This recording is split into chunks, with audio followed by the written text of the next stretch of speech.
Good morning, people. So here I am coming at you. Maybe I won't get interrupted. Everyone's home.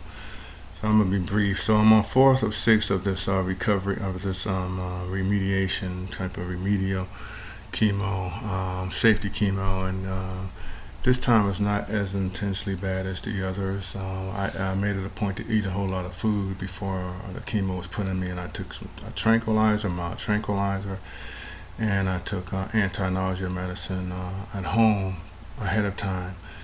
And I'm drinking lots and lots of water and trying to keep the food in even when I don't feel like eating. So it's not taking as much of a toll out of me as it did last time. Um, so I have two more, and I should be finished in the end of October. It is impacting my job to a degree. Had to take, 5 days on, 5 days off, give myself a chance to recover. Because when I was in there, even kids were saying how bad I look and weak I look and everything, and teachers were checking on me, and I was in pretty bad shape. But it's amazing what you have to go through when you have this monster that you're dealing with, even when it's in remission, and any other ramifications of it, because you have to, prove yourself to human resources and prove this and provide all kinds of things to your administration just to cover yourself. It takes a lot out of you. It really does. And then there's always the looming thought that they might not even have empathy and let you go, as was the case before in my previous school system. So it's difficult. Cancer wrecks your life in just about every way, financially, emotionally, and breaks down the family. It breaks down your mind. It can break down your spirit, and not to mention what it's doing to your body. And people don't understand that, it is not life as usual, even when it seems like life as usual. When you always have this the specter of this thing, wondering, is it going to come back? Is it going to come back fiercely? What is my future? Is it truly gone? Especially when the doctors are coming at you just about consistently with this thing about it being a 90% chance of return. So when you're hearing this from these so-called these professionals, it does wear on your mind, and people don't understand that's always there, And you may have even later too, where it's kind of like in the background, but it's still weighing on your mind. And so when you're dealing with the other stressors in life, you have that underlying stressor that makes every other stressor that much more, and it's very difficult.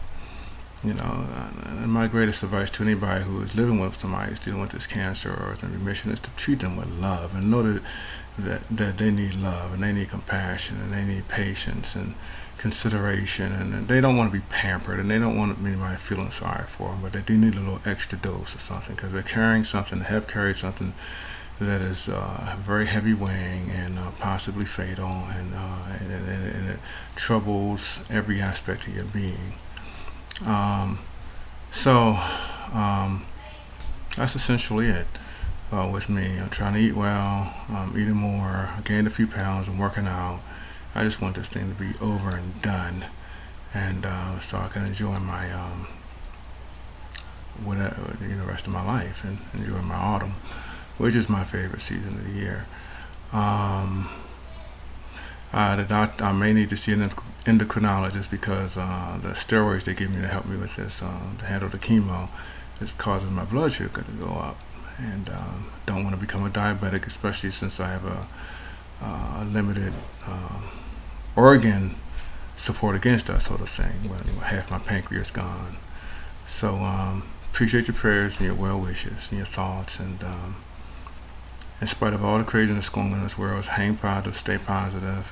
Thank you for those people who are still in tune with me. I'm not a pretty girl. I notice the pretty girls get the most responses and stuff, but I'm here to help people and help inspire people, and with my ugly duckling face or whatever. So I thank you again, and I also want to start volunteering and helping with cancer awareness and things of that nature. So I think that's a calling.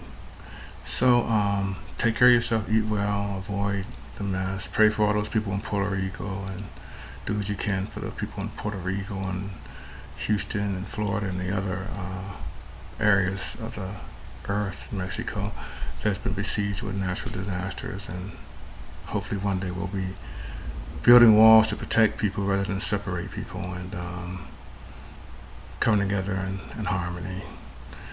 That's always been my wish. So thank you, and enjoy your day.